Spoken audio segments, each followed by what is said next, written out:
Hi, Jonathan. Hey, good morning, Deb. How are you today? Great. I'm really glad that we have this opportunity to connect. And I think we should probably just jump right in and start with you doing a quick introduction, and then we'll get into the content of today's conversation.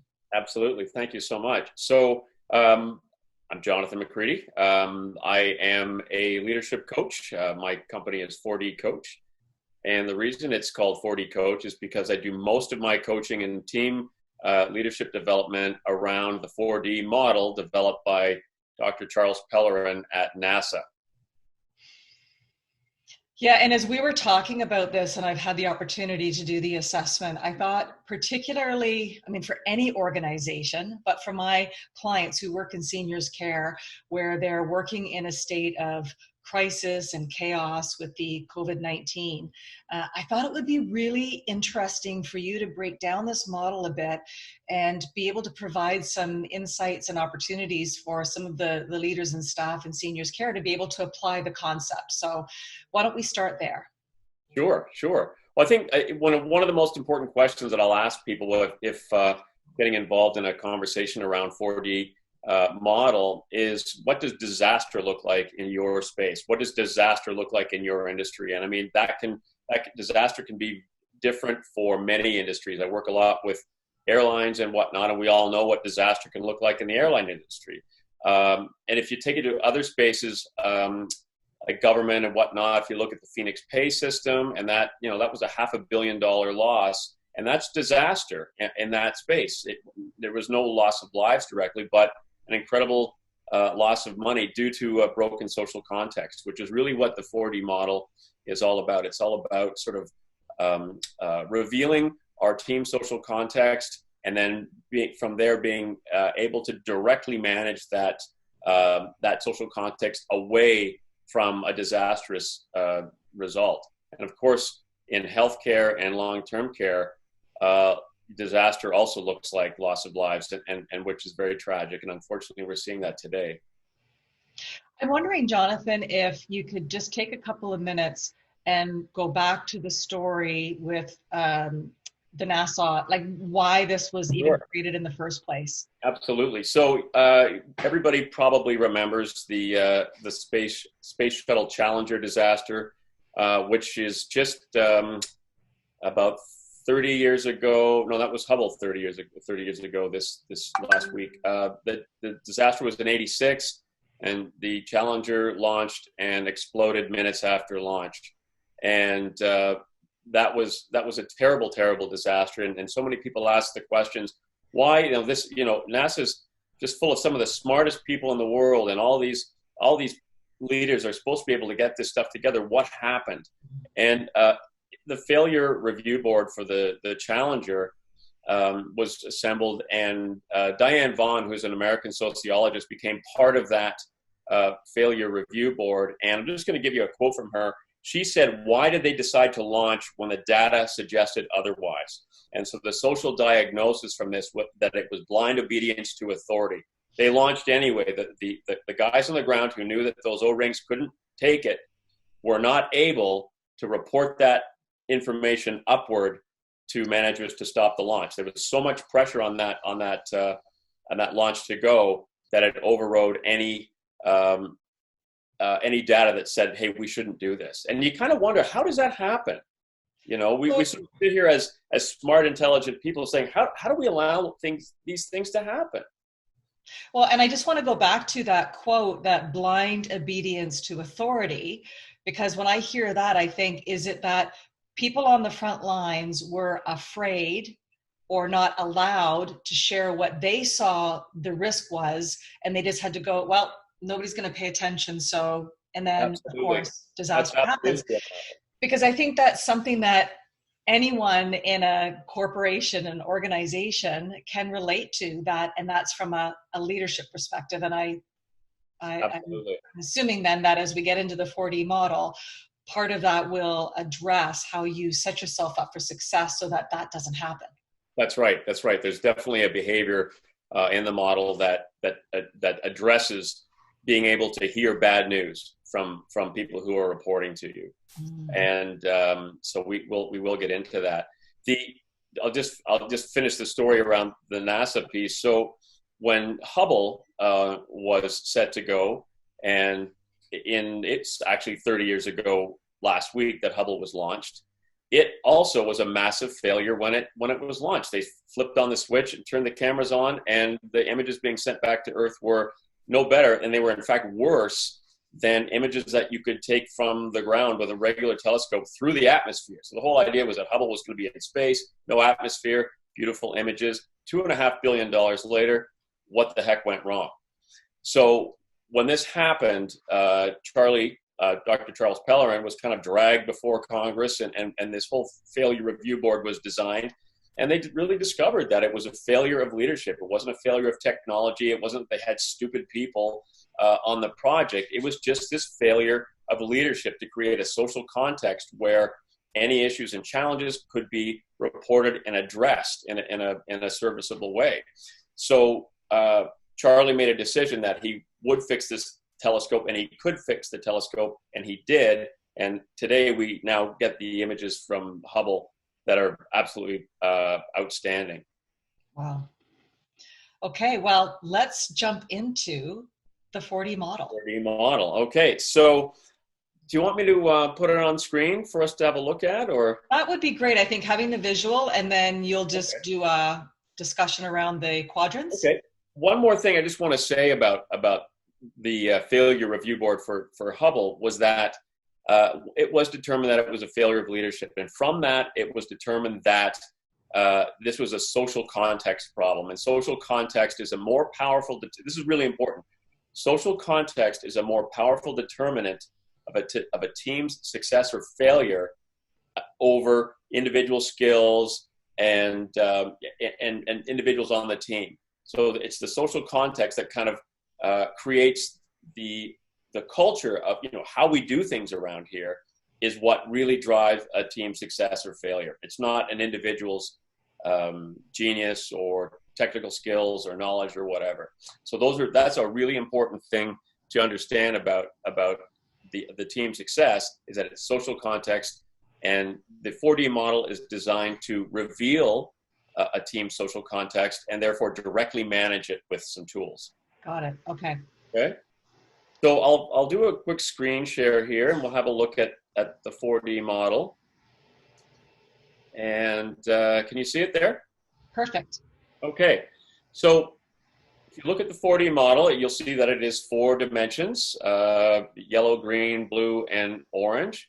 And each of those dimensions has 2 behaviors within.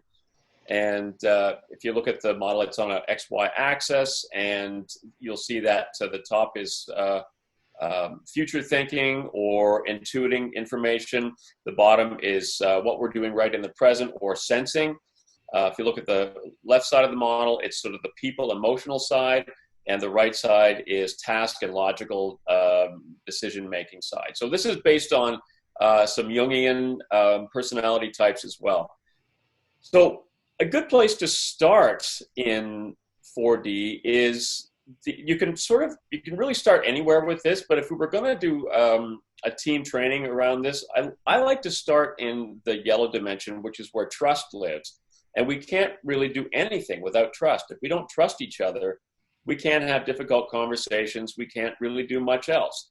So the idea of sort of developing, how do we cultivate trust in our team? So if you look at those 2 behaviors, they're appropriate inclusion and keeping all agreements.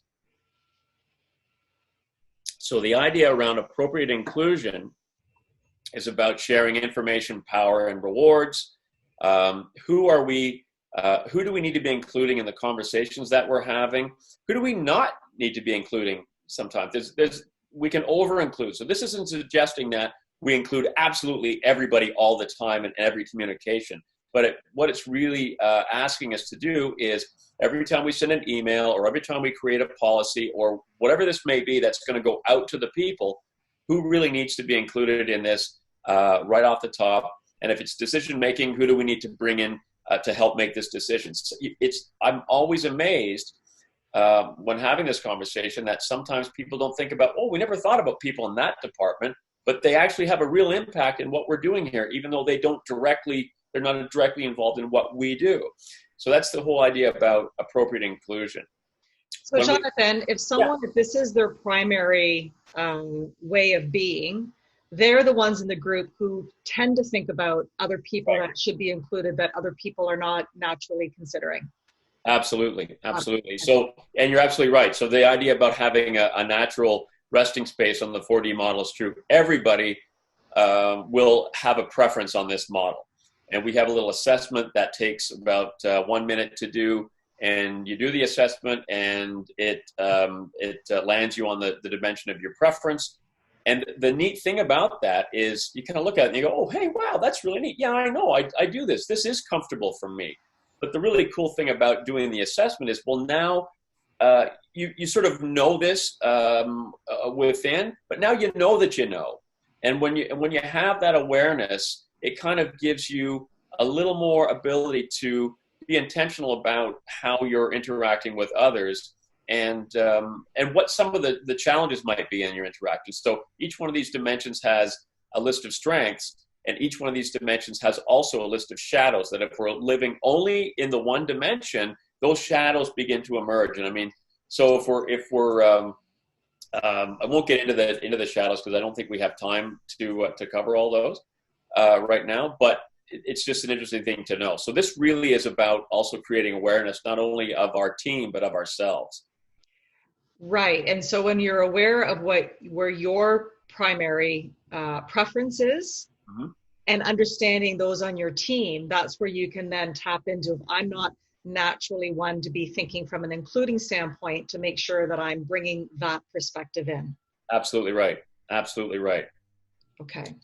So that's the appropriate inclusion piece. And the keep all agreements piece, it really means that if you are making an agreement with somebody, that you keep it. I'll meet you on Friday morning at 10. What happens if I say, oh, geez, Deb, I forgot. Sorry, I missed our meeting at 10. You begin to lose a little bit of trust.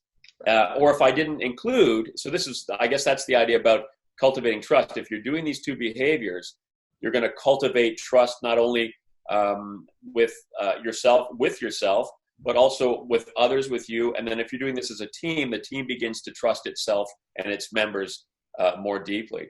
So the idea about keeping your agreements is that when you make an agreement, first of all, be aware that you're getting into an agreement with somebody. I'm getting into it, or it could be with yourself. I'm going to go running at 11 o'clock this morning, or whatever that might be. Mm-hmm. Keep the agreement. Or if you can't, renegotiate that agreement. So again, being aware of the agreements that we're making with ourselves and with others. And if we cannot keep it, make sure that you renegotiate and say, you know what, I'm really sorry, I can't meet you at 10 on Friday. Can we meet at 3, or can we meet on Monday, or whatever that might be? So whatever the agreement is, make sure that you either keep it or negotiate a change if you have to change it. Okay. This sounds like this is the quadrant that are the I've got your back people. Yeah, probably. The includers. These are the people who are like, this is, hey, we're a team. Let's, everybody's working together, that kind of thing. And, I'll look out for you, and I'm thinking of you, and that kind of thing. You're right. So should we move on to the next dimension? Or do you have any questions about including? No, let's move on to the next dimension. Okay. So let's just go to directing, which is the orange dimension. And the two behaviors that we have in there are avoid drama and be accountable. And those are two very easy things to say, and we can sort of dive a little deeper into each one of those and have a discussion about that. If you are fully living in this dimension and using it when you need to be using it, what you're going to get is accountability. That's what is going to come out of the directing dimension if we are actually practicing the behaviors. So avoiding drama, I know that you know lots about drama and through the empowerment dynamic. And so the whole idea about avoiding drama is to just notice when you're going into a dramatic state, whether it be a victim, blamer, rescuer. And in 4D, we have one more. It's the rationalizer. So there's actually 4 drama states in 4D. So notice when are we acting like a victim? Are we acting like a blamer? Are we being the rescue, or are we just rationalizing a problem away? And the be accountable piece is about making sure that we're clarifying everything. So we're clarifying things like roles, clarifying accountability, and clarifying authority when it comes to our people. Are we being clear with what somebody's supposed to do as a leader? Are we being clear with what they're expected to do? Are we being clear with the authority they have to do those things? So if we're being accountable, if we're creating that dynamic, then again we're going to avoid drama, and we're going to have accountability from that dimension. And the one thing I love about the being accountable piece is when we get into a situation with another person where it's an argument or a miscommunication, or we're mad at that person, we're going to blame them for something. It's really important to say, what was my role in that? What am I accountable for in this situation? And to stop and pause and really think about that. Because a lot of us don't want to do that, but we do play a role when we're in a relationship. It's never one-sided. And what I find interesting about this, Jonathan, is it's in this quadrant of the present and the task logical. Yep. And we tend to think of drama as being very emotional. But what I'm hearing you say is if you're able to pull back and look at it from that logical, pragmatic, in the current sense, and tie the accountability to it, you can actually take the emotion out of it. Would that be right? Yep, absolutely. And the drama states will just evaporate from that perspective. Right. Okay. Have I been clear with everybody, and what am I accountable for? Really, those are, that's what it kind of boils down to. Am I being clear with everybody, and what am I accountable for? Yeah. Okay. And then and when you really start looking at this model, you'll start to see that all of these dimensions are all interdependent and interconnected.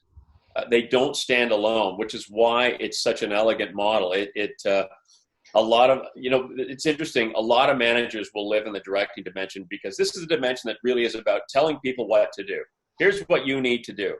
Don't come back to me with your problems. Just do what you have to do. Right. But when you think about being accountable, you can flip that to was I accountable with did I keep an agreement? Did I actually include everybody? Did I tell people about what their roles were?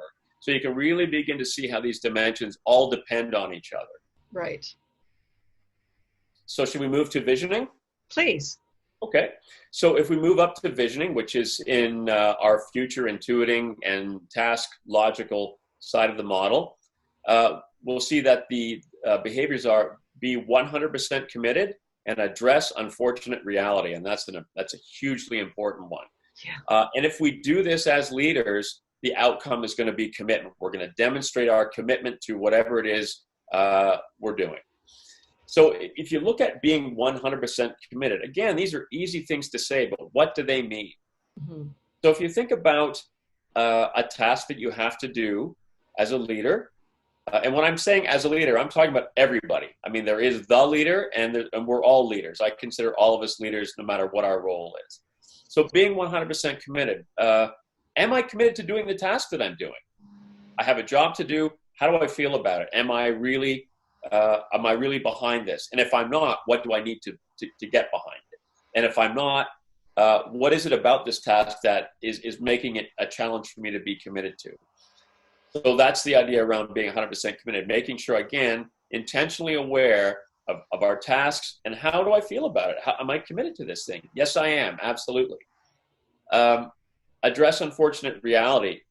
And this is another one that you and I have talked about for years. And the story I love to tell around the addressing unfortunate reality is the Stockdale paradox. Mm. And I know that's a story that I think you and I have talked about for 20 years.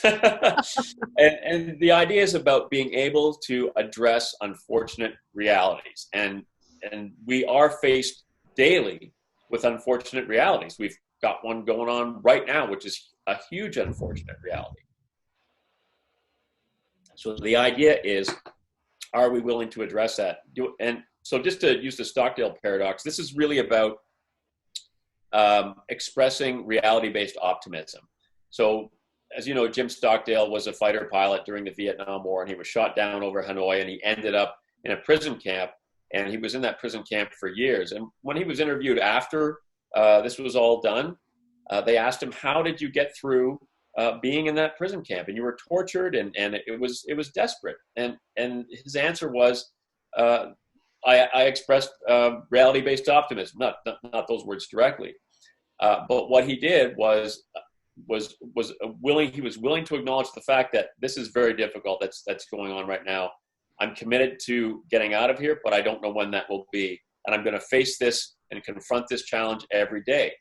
And when he was asked who died in the camp, he said it was the optimists, the blind optimists, the people that just said, we're going to be out of here by Christmas. Well, Christmas would come and go, and they weren't out.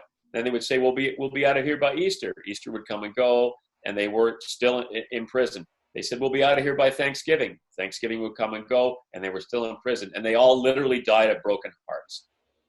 You can really see, that's not to say don't be optimistic, but be optimistic with reality.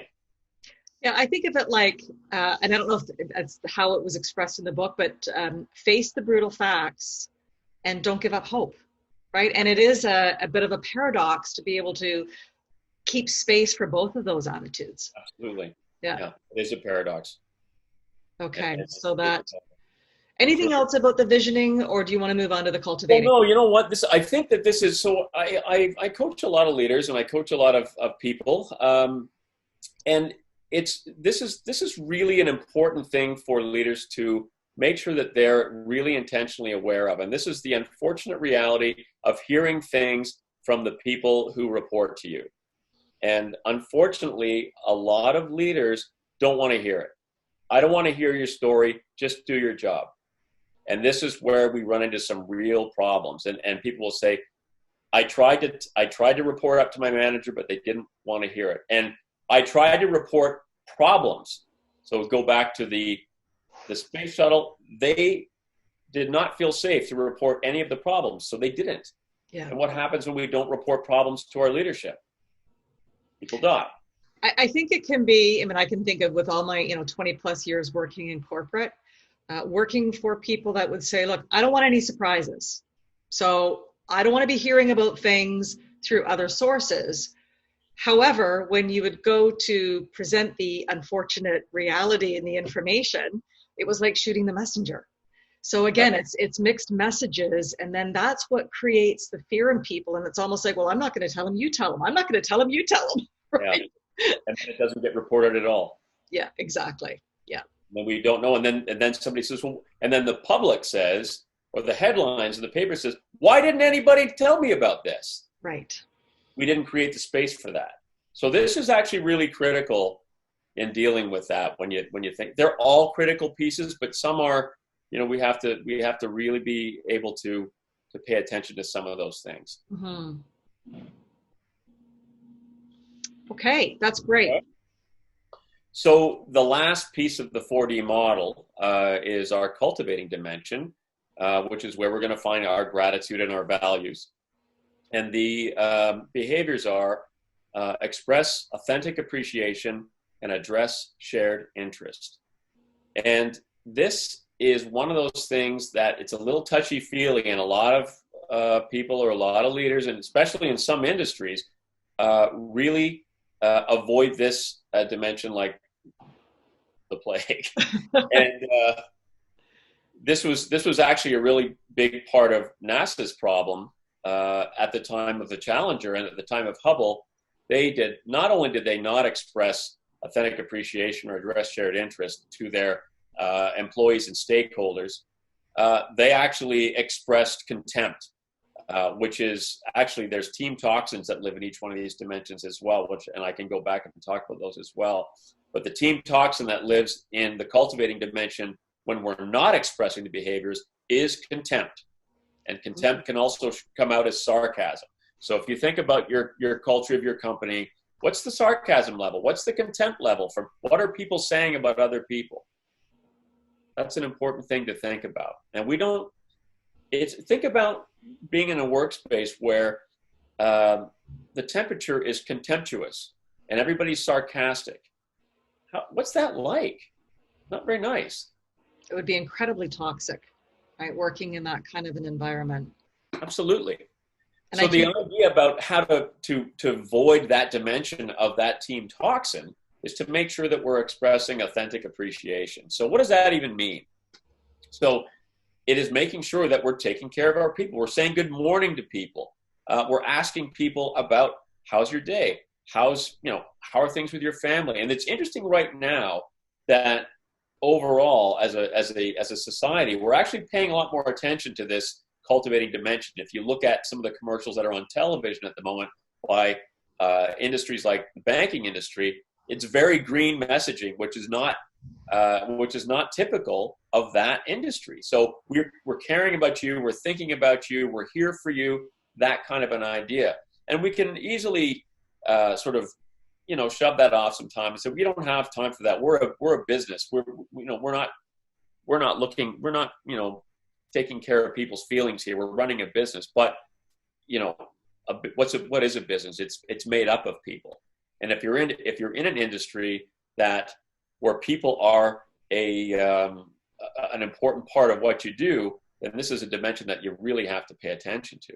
So the idea of expressing authentic appreciation is making sure that we are addressing those things. And this may not be a comfortable dimension for some leaders. And so this is where that stretch comes in when we talk about it. And we say, well, what are you willing to practice with somebody? It's maybe you just, when you come in the morning, maybe you go straight to your office and close the door. That may seem perfectly normal for somebody who's in the directing dimension. It's what I do. I come in, I close the door, and I start working. But what's happening when we walk by other people's desks, and what does that messaging say when we close the door? It doesn't mean don't ever close your door, because you might have to have a private conversation. But be intentional. What kind of message is that delivering? And so that kind of a leader who is very uncomfortable with that cultivating approach might want to practice just saying good morning or asking people, how was your weekend? And it just starts there. And we begin to practice these behaviors like any other behavior or any other thing that we try to do. The more we practice it, the better we become at it. And it does become more comfortable. And we begin to integrate that into our own operating systems, and people will see the difference. When I look at this, Jonathan, I think healthcare, generally speaking, has that green element to it. And just over the last few weeks in my social media feed, because I follow a lot of the seniors care organizations, there's a lot of expressing the authentic appreciation, videos, family showing gratitude, so it's almost like the organizationally that is really stepping up and responding to the situation. On the other hand, sometimes healthcare can be very transactional because it's clinically based. So, and that may be falling into some of the other categories. And the other thing is when you've got people on the front line that are caregiving all day, they can almost get fatigued where they're giving a lot of that cultivating gratitude, that green touchy-feely, that it's not as, they're depleted when it comes to each other. Right. Absolutely. And so this is why it's important for the leadership to remember that they need taking care of as well. Who do they fall back on? Right. And from what I've been seeing, a lot of the messaging that I've seen in the healthcare space is that this is happening. I mean, so the idea that I'm highlighting this for our conversation isn't to suggest that it's not happening at all. But it does, I'm really grateful for the fact that it is coming out, especially when we're under pressure. But so again, it's just really being aware of this and being intentional and actually looking at these words and going, wow, you know what, this is something that I actually do, or gosh, this is something that I don't normally do, but I know it's important. So again, just looking at it, seeing the words, noticing how it makes me feel, and then deciding that it's important for me to sort of take these behaviors on, metabolize them, and give them out to other people. Yeah, this has been really helpful. And I think you mentioned that there's an assessment, Jonathan. So I'm wondering if it would be okay when we post this video that I can put your website or contact information, and anyone that wants to reach out to you to get a copy of the assessment. I mean, I've done it myself. It only takes a few minutes and pretty easy to decipher. And then they could rewatch the video and see, specific to where they tend to sit. And then I think if we can have a follow-up conversation to talk about, did you call them the team toxins? or the Yeah, team yeah, talks? the team toxins. The team toxins. So it'd be great if we could do that on another video as a Sure. follow-up, because I think that could be really helpful. That what you described, how like within cultivating, and that the opposite of it is contempt. I think that really brings to life that you can see when that's happening, what the team needs a little bit more of. Absolutely. Yeah. Okay. And so just to your point about the assessment, there's also a team assessment as well. There's a few assessments that come with 4D. There's the very quick one that kind of lets us know where we live innately. And then there's a TDA, which is a team development assessment, which is done by the entire team. And there's questions about each dimension. And you basically get this great report that kind of shows where you land, benchmarked against other teams worldwide. So it's a really interesting model. And from there, that's kind of, it gives you that starting point of, wow, this is where we are. We're in the bottom quintile or we're in the top quintile. And if we're in the bottom quintile, that's a team with a pretty broken social context. And it doesn't mean we give up hope. It means, great, this is our starting place. So what do we do from here? And there's an individual development assessment, an IDA, which is like a 360. So a leader would assign or ask a handful of people, like any other 360, and then that comes back, and then there's a coaching conversation that can be had around that, and those are the assessments. Yeah. So Jonathan, can we just touch base on the address shared interest under cultivating? Absolutely. So that's the second behavior in our cultivating dimension. And the whole idea around address shared interest is to think about things like, what do they want that we can want for them also? Or, in the case, what does that other person want that I can want for them also? So we may not necessarily be best friends or whatever it might be, but if we're working together, if we're on a team, it's becoming aware of the things that each one of us want and need, and how can I address that for you, and how can I help you get that as well? Okay. So this is again, your outcome from this dimension is going to be sort of the gratitude piece or the values piece. Like, what are our, this is kind of where do our company values live? Yes. And it goes to the idea about, we have to make sure that we're also living in line with our values. So one of the greatest examples I like about that is this one American company that had values like integrity and honesty and care for our people, and a few more of those. And the customer was, or the company was Enron, and they clearly were not living their values. So this is a great place for leaders to maybe stop and look at, what are the values of our company? What are the values of our organization? When the world looks at our organization, what do we want them to see? And from that, are we doing this? Yeah. Well, and that reminds me of, I was doing a webinar yesterday for an association, and there's a lot of, you see on social media, we're in this together. And so I was talking about, how do you actually bring the we're in this together to life? What kind of manifesto have you created? How are you involving your families in what your expectations of them are as we're in this together? Because some families are challenging the request or the requirement to have restricted visitations, right? And if they're not respecting that, then it's creating risk to the home. So let's look at, what does it mean to be we're in this together, and how can we support each other, which to me, as you're describing it, falls within that cultivating and addressing that shared interest. We both want what's best for the resident and the staff, so that we can keep everybody safe and healthy, right? Absolutely. So to your point on that, if we're looking at that cultivating dimension as an important part of that, we also need to make sure that we're including the right people. We're not excluding anybody, and we're making sure that our messaging is getting to all the right people. And we want to make sure that we're clear on our messaging. Why are we doing this? Here's why. This kind of, I wasn't thinking we were going to talk about this. This actually kind of goes to something that's really, really important when it comes to using the 4D model, as a leader or as an individual, and that's making a 4D request. So when we are going to go to somebody else to try to get something from them, we want to often we'll just come with from the place of our home dimension. So if I'm a cultivator and I want to get something from somebody, I might come on and say, hey, it's really nice to see you today, and be all cultivating, but I might not be giving the reasons why I need this, and I might not be giving a clear vision as to why this is important. And so the whole idea around a 4D request is to make sure that you're touching each dimension in your request. So the example of homes wanting to make the request to families to, be patient and abide by the rules and not try to sneak on the property to bump into their loved one who's living in retirement and out for a walk, these kinds of things, right? That they need to be respecting the restricted visitation and working in tandem with the staff. So if we were to walk through all four of the quadrants, what would that look like?